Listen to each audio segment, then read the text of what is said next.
because I just know how they operate. You know, that's just their, mode of operation there. Player safety is secondary. I don't think the game's over.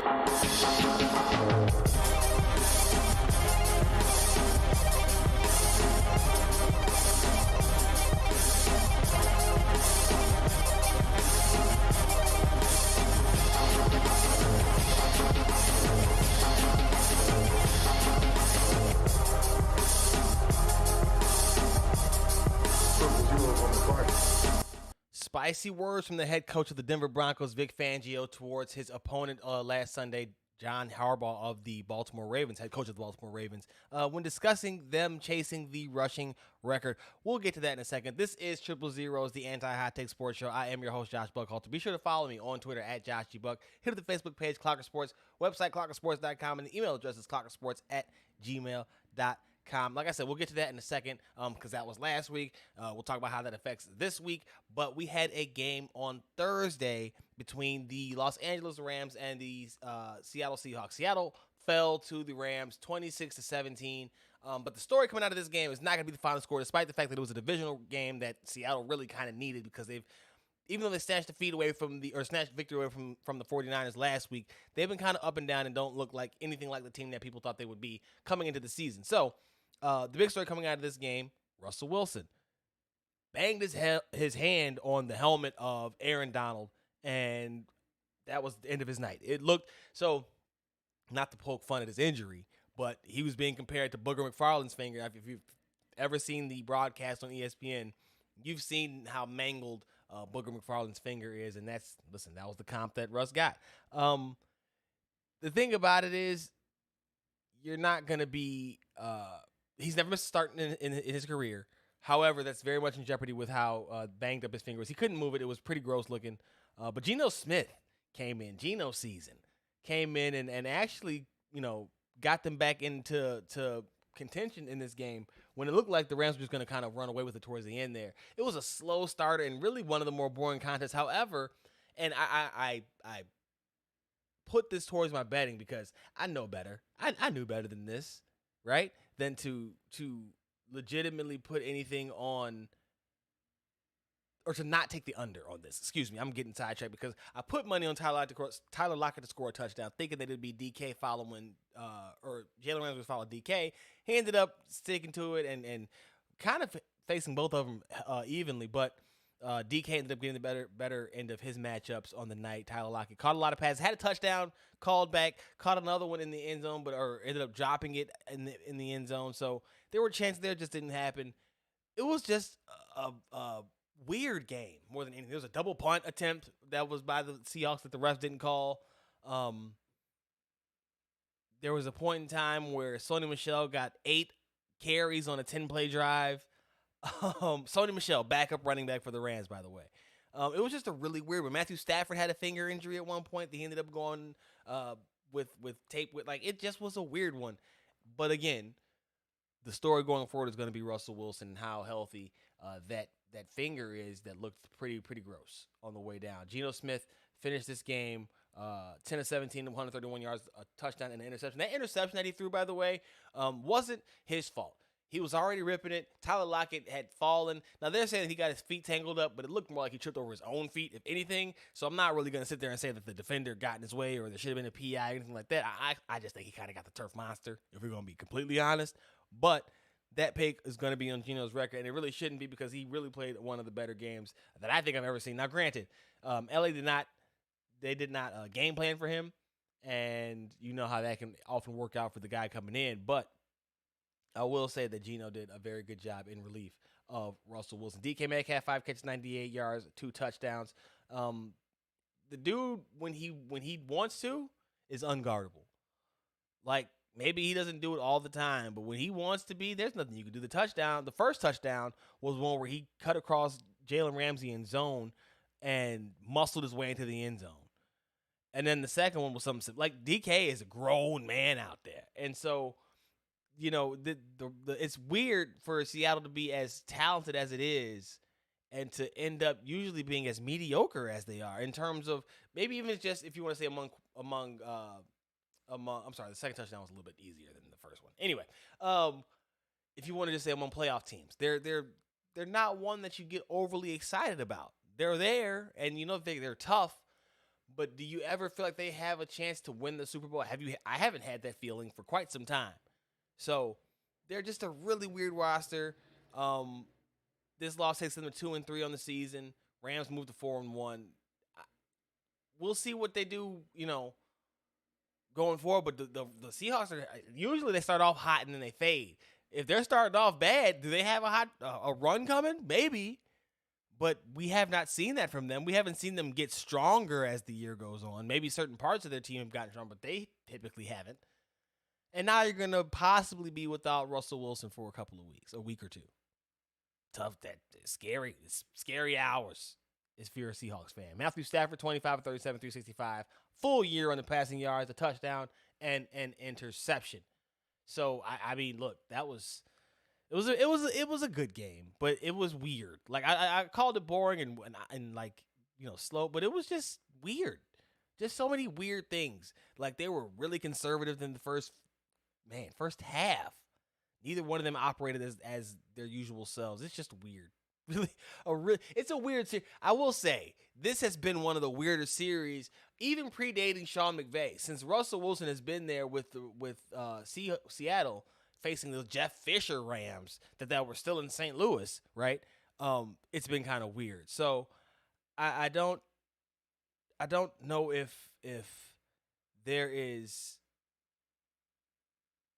a way that he can get out of this. If Russell Wilson, right? But there's just something missing. And I know I'm jumping back and forth, but I can't get it out of my head that he did all of that this offseason just to end up back in a situation where you're still like, what? And then for Matthew Stafford, I gave you a lot of props, bro. I needed you to be, he balled. He balled out in the end. Took him a while, though. Guess he had to get beat up before he could start really, being comfortable in the pocket and doing what he usually does. Anyway, moving on to the rest of the week. Oh, I do that every time. Had a lot of storylines going on around the NFL. As aside from that Thursday night game, Urban Meyer is going out in spectacular fashion. I mean, just amazeballs. And if there's anything that I will say, it is I told you so. And I'm not saying I'm the only one who told you so, but I'm saying I definitely told you so. And this was probably something that you could see a mile away. From the opening bell when he hired the coach that had the racist past, like there was clearly no vetting going on for Meyer and a sort of laissez-faire attitude towards the outcry that really should have foreshadowed what we're seeing now. Some of us picked up on it because really most of us picked up on it because we saw what he was doing in college. And we know how winning can be a Band-Aid and a mask and all those other things that make your blemishes go away. But eventually it comes to the surface. And there were reports already coming out like a week into this, in training camp, of Meyer not having much credibility. This past week, it came out that he's basically lost all credibility in that locker room after he was recorded in a local bar, celebrating with some a young lady who is clearly not his wife. She was grinding up on him. She was dirty whining on him. Urban said that he was out with some friends and that some young lady was they recognized him and trying to get his attention, trying to get next to him. The problem with that story that Meyer laid out was that the young lady had already been on Snapchat or Instagram, one of those. I think it was Snapchat. And she had already posted that there was some old dude hitting. Well, she didn't say old dude. Let me take that back. She said, "Who is this? He keeps hitting on me." So, like, she had already outed him before he had a chance to even try to BS his way out of it. And like, it's so bad that the owner had to come out and make a statement regarding what's going on with him, and because like it's a crap show on the field too. The football team hasn't been great. Okay, they got the first win against the Bengals, which was funny because Joe Burrow and Trevor Lawrence, but it's been rough. Okay, it's been like I was telling somebody the other day. Every picture of Urban Meyer is of him with his head down, buried in his hands, like just exasperated. Every single picture. It's the wildest thing.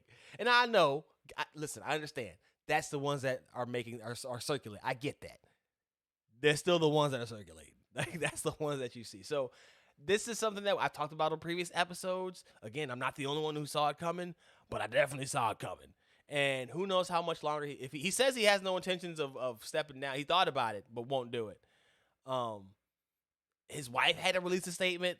Like, it's bad. It's so bad. Let me tell you how bad it is. It's so bad that they asked him how will he get his team ready this week amidst all of this turmoil. And his response was, I don't think that's my place. I think that's the leaders of this team. Now, he was trying to say, you know what? I don't know what he was trying to say. I'm not going to do that. We're not going to do that. What I will say is the only thing I could think of would be he thinks that, the leadership in that room is strong enough to bring it together. But even if that's the case, I would have to say you're still flawed. This is the Jacksonville Jaguars, sir. You had the first overall pick in the draft. You don't get that as a bonus. That's not really an achievement as much as a consolation for like, man, you really went through it this season. So to say that your locker room was that strong, based on what? Based on what? They let you bring Tim Tebow up in that gym and really let him get some minutes and reps in practice. Somebody, if your locker room was as strong as he thinks it is, they should have bounced him up out of there day one. But they didn't, because it's not that strong. The culture that you were supposed to set is weak, and honestly, it makes sense. Talk about those Florida teams, those great Florida teams, and all the stuff that was going on there. The only side that they had, the mask that they had was Tim Tebow praying. Because they had literal killers on the team, okay? Literal killers on the team. So, like, this isn't a victory lap as much as a damn. I told you. Like a next time, don't do this. He could have.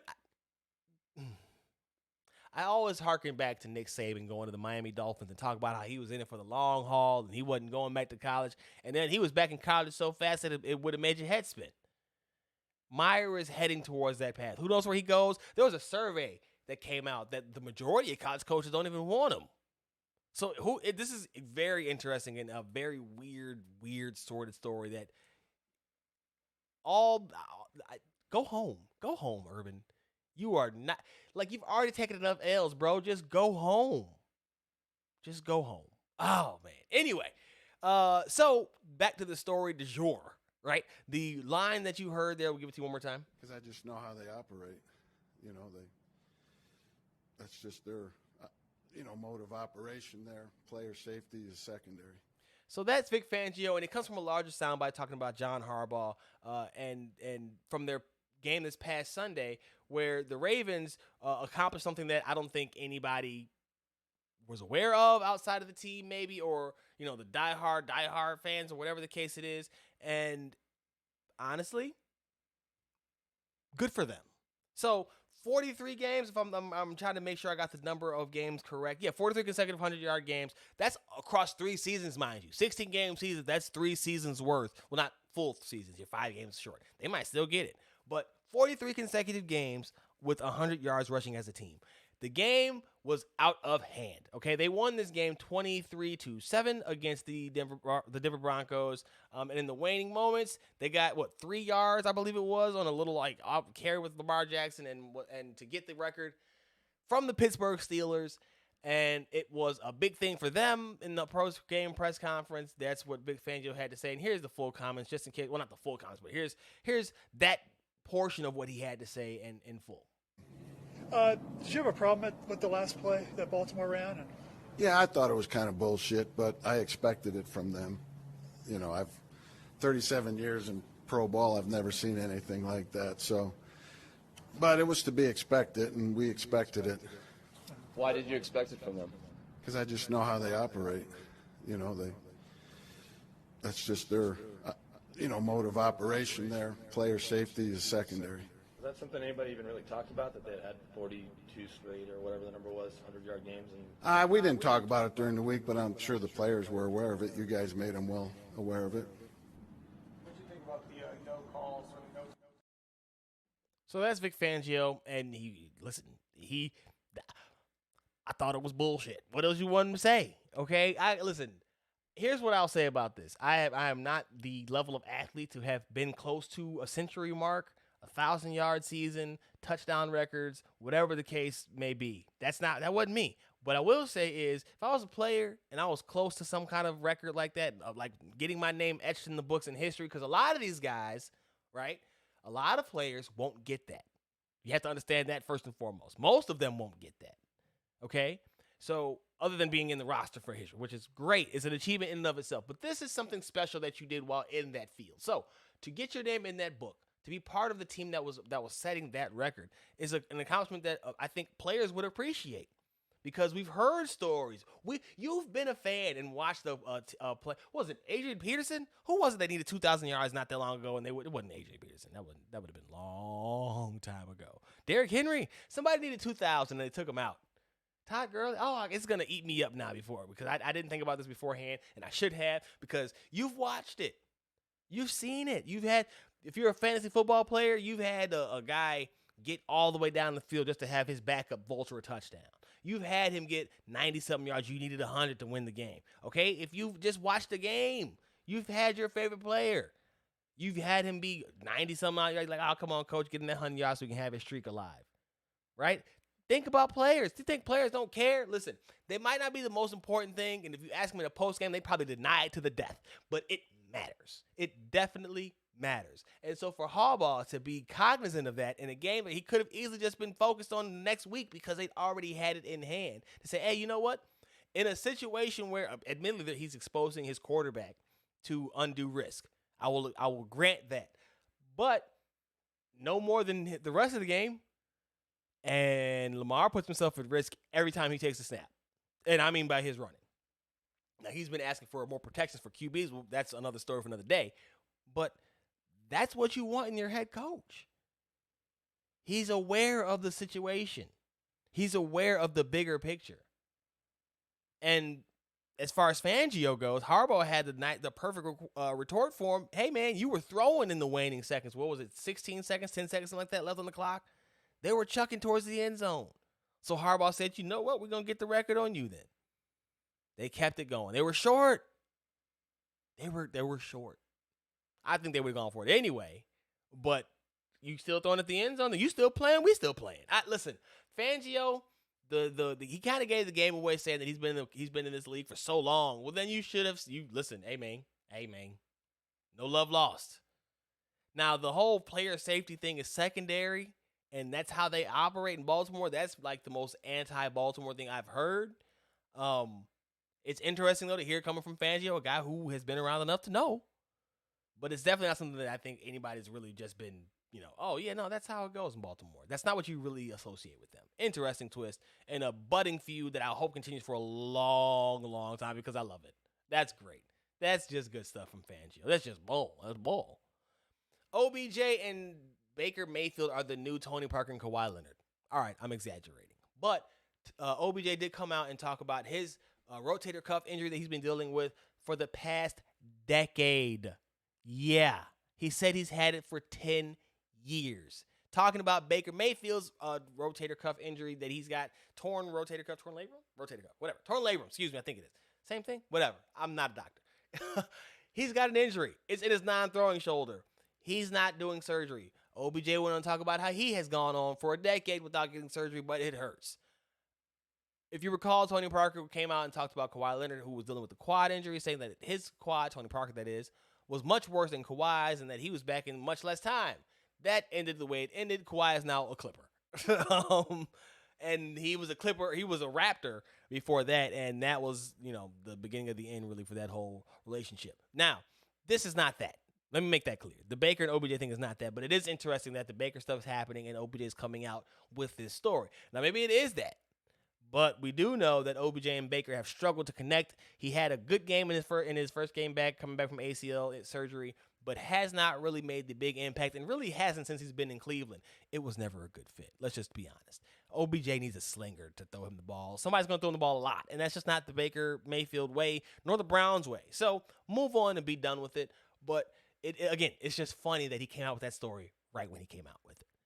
And then the Chicago Bears, I couldn't move on without talking about my Chicago Bears Justin Fields season. It's Justin Fields. It is officially Justin Fields' team. I wrote that for Last Word on Pro Football because he was announced as a starter. And I know you might think, wait a minute, he started last week. He went out there and beat up on the lowly Lions. What do you mean? He's starting from here on out, despite the fact that Andy Dalton practiced in full and is healthy. Matt Nagy made the decision, possibly under pressure from upper management. I don't really care at this point. And here's why. I was a guy who was staunch on his, like, look, man, if Matt Nagy is wanting to sit him, let him sit him.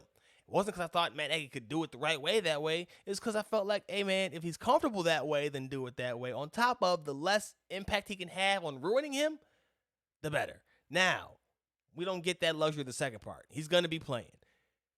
The silver lining for that, for me, is that Bill Lazor will be calling plays for the most part. Hopefully, Nagy doesn't get antsy and take them back.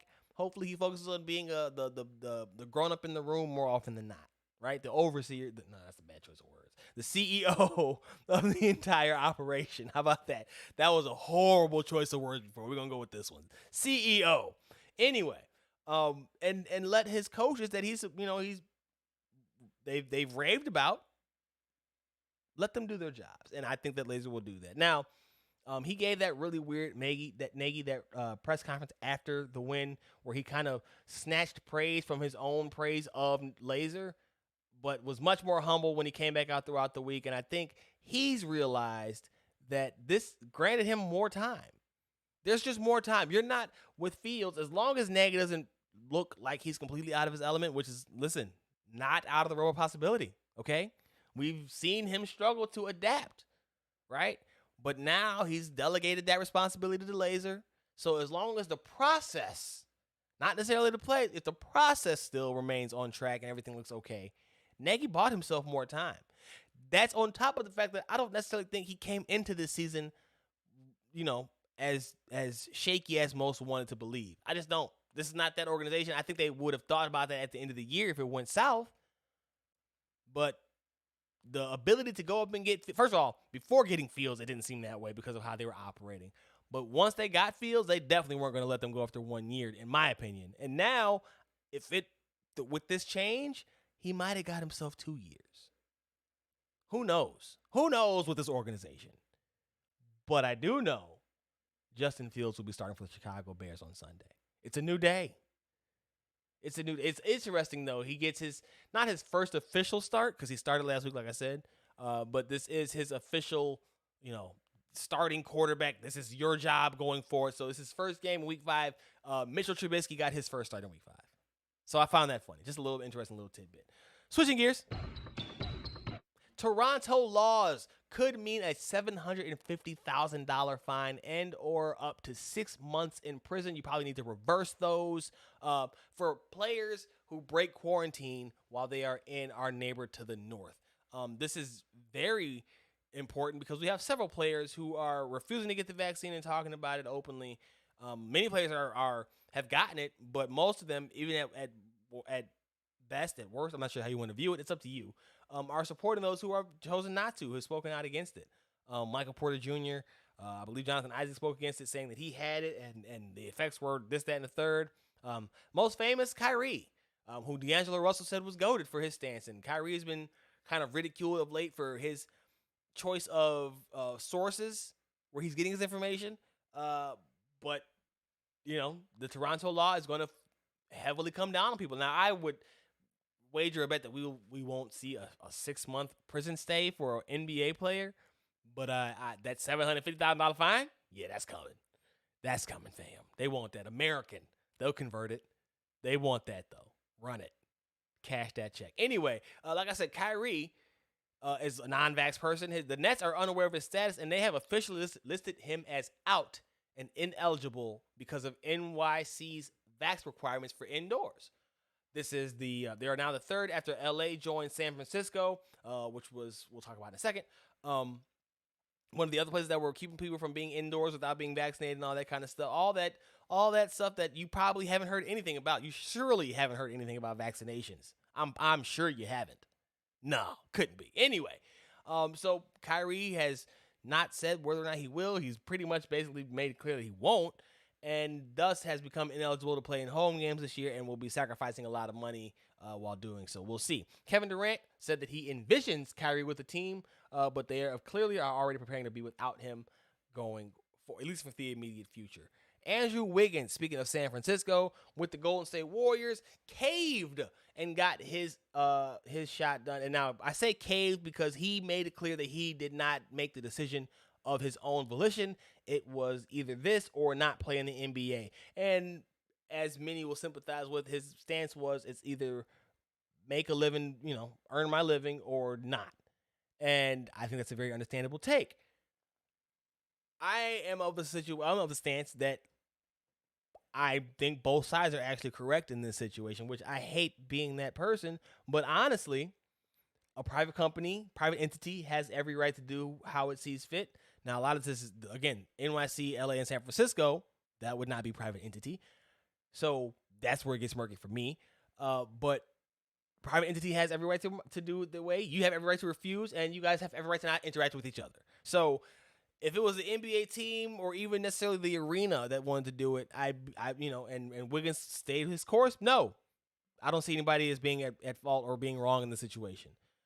In this one, though, I would have to say that the state making it the mandate and not, the venue and this, that, and the third, maybe not the ideal outcome for this. What I will say is that getting the vaccine, regardless of whether he felt forced or not, because like I said, he voiced his concerns over feeling like it was forced upon him. He got it, and that's going to do a lot of, I don't want to say damage, because again, that force line is going to play really well on certain avenues, certain outlets, but he caved, and I know how that gets viewed, and yeah, he lied. I've already seen people saying that maybe other people will cave too. Not going to happen. There's a lot of people questioning. Bradley Beal's questioning it. Like, there's a lot.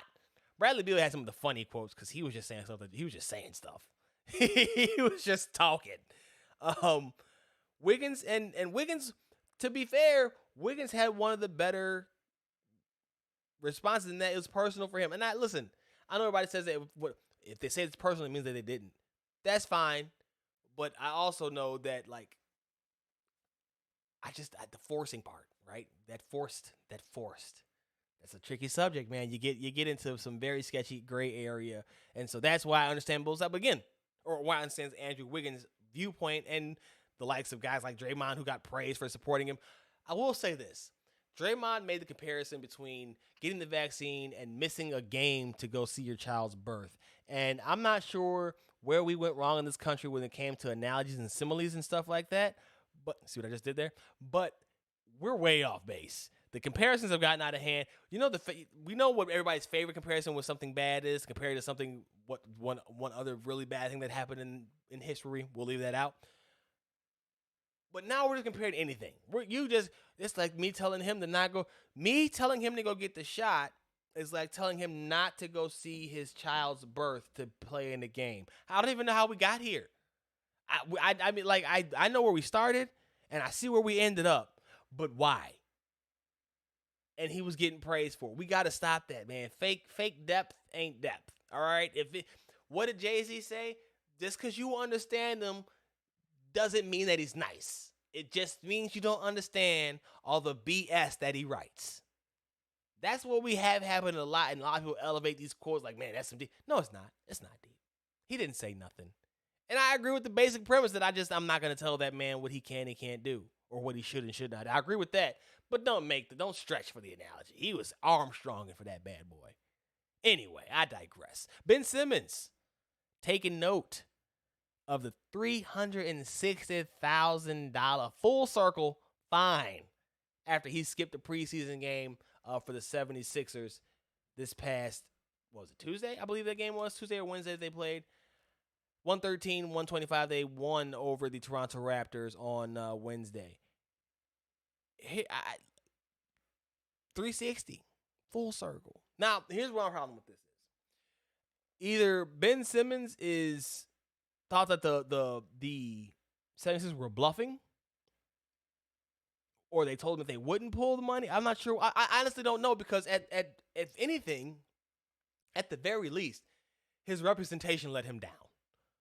Because how are you taking note of Like, is this just, are you just saying, oh, okay, you're going to actually find me? So, like, you're really, really, really not coming back now? Because you're already not there. There's not much more you can do. So either shit or get off the pot, right? Either come out and verbally say, like, you said it already, but, like, what are we doing? What is this? And to their credit, Philly is staying their ground. But I'm not sure that the end game is worth it at this point, because even if you bring Ben back, how awkward is that locker room about to be? Like, nobody's going to want to kick it. Joel Embiid did a whole interview where he was supposedly trying to say that, they're better with Ben, but the entire thing was littered with how he doesn't need the things that Ben needs, and Ben has had the team conceding to his way. Like, I'm just not sure what's going on. I just don't know what are we doing? If you're going to do this, I said last episode, Philly should just stop talking about it. Just let it go. Let him find a better deal, find the best deal. I saw one that posted, they said they were interested in Malcolm Brogdon and Karis LeVert. If I'm Indy, I'm pulling that tonight. I will call Daryl Morey up for them if that's what he says, because I like Brogdon and I like Karis LeVert, but neither one of them can stay healthy, and neither one of them are impacting the game the way that Ben Simmons is. Sorry, Brogdon. 50, 40, 90, and two-way player. Sorry, LeVert, potential, but neither one of you guys are doing what Ben Simmons is doing. Period. You're just not. So if that's the case, Indy should be the aggressor and like, hey, what's up? Send them the what's up. Send them the hey big head tweet about that trade, bro. Don't sit on that one. Don't do it. The NBA's new unnatural movements, that's air quotes, rule, it's already paying off. We saw Steph Curry try to do a leaner and not get the call and kind of get upset. Steve Kerr got upset about it in their game against Portland the other night. And NBA Twitter just erupted in celebration because of that. And I will say this, I love it. Because when you see the guy jump into the play, I'm not talking about the guy where he gets clipped. And even the foot one is kind of iffy for me because some guys shoot with their foot coming out. I've seen it. Not saying it's right, but they do. But the jumping into people is stupid. It is stupid. And a lot of people were pointing out, Trae Young is a guy who could, have to deal with this. And I'll say, I think he's already made the adjustment. In their game against the Heat, because he didn't play against the Cavs after getting the quad contusion, in the game against the Heat, there was a play where he was about to pull up for the three and do the leaner, and you could see him stop, second guess it, and pass the ball off. So I think he's already made the mental adjustment because it was being talked about while they were in the playoffs last season. So it's not like he didn't know about it. He's been in the gym. Literally every day has been a video of him he's got a personal gym in his home. So he's running the court. Like, it's not this is not like he didn't know this was coming. Which was surprising about Steph acting the way he did about it, because, like, damn fam, you've been a topic of this just as much, if not more. So it's interesting, but it's already paying off, and we've already moved on to the next suggestion from Worldwide Rob Perez, and that is that the foul on the breakaway, on the fast break, to just stop the play foul. That's a good one. I agree with that. Lastly, before we get up out of here, got to gloat a little bit because it's a preseason gloat. That's why it's a little bit. The Bulls just thrashed the Cleveland Cavaliers, which is why the Hawks should have beat them that other night. Anyway, the Bulls thrashed them, and the only takeaway that I have, because I don't care about the final score, I don't really care about, point totals per se, is that I told you. Again, I got two told you so's in one episode. I'm on a roll. But I told you that the fit would be right because all of these guys can move the ball. They can all shoot enough. Now, we could talk about DeRozan not shooting a three, but if he steps inside the arc a little bit and now it's a mid-range where he's lethal, you can still have a very similar effect. We won't say the same because it's not as far out, but it still is a very similar effect on the defense. And he is extremely unselfish and has great vision. Lonzo never lets the ball stick. He's not that traditional point guard worry. People thought he was going to be out there dribbling the air out of the ball. My man brings the ball up, gets it in the hands of Zach, DeMar, or Vooch, and then finds a corner to go sit in until he can pop that three. DeMar, getting the ball at the top of the key. Let me take a couple dribbles inside, see what I want to do. Okay, let me find somebody else. Zach is constantly moving off the ball, and Vooch is the offensive. Bro, listen, one game. It was one game. It was one preseason game. against the Cleveland Cavaliers. And we've seen the Bulls do this before when they teased you with that preseason, that good preseason. A couple of years ago, I believe it was. But this felt like a preview. And I mean like a toned down preview of what we're going to get because DeRozan and Ball didn't even shoot great. Zach had a hooping game, and that's what you really want. But most importantly, they flowed, it all fit together, and it looks like it's going to be a fun team to watch. That's all that's the most. They spent a lot of money to just be a fun team to watch. Okay, well, you know what? Then everything else after that will be a surprise because I think they're going to do a lot more than that. But at the very least, we know they're going to be a fun team to watch. That's going to do it for this episode of Triple Zeros. Be sure to follow me on Twitter at JoshGBuck. Hit up the Facebook page, Clocker Sports, website, clockersports.com. Email address is clockersports@gmail.com. And, of course, you can always hit up the Facebook page, wait a minute. Always follow the show on Facebook and Twitter at 30pod, the number 30 and pod. Of course, read the stuff, Last Word on Pro Football, PivotAintEasy.com. And, of course, Soaring Down South. Still got to get the Clocker Sports stuff going back, man. I have not found the time, not made the time to get that cranking like I should. But it's coming, I promise. Until the very next time, you already know what it is, man. I'm gone.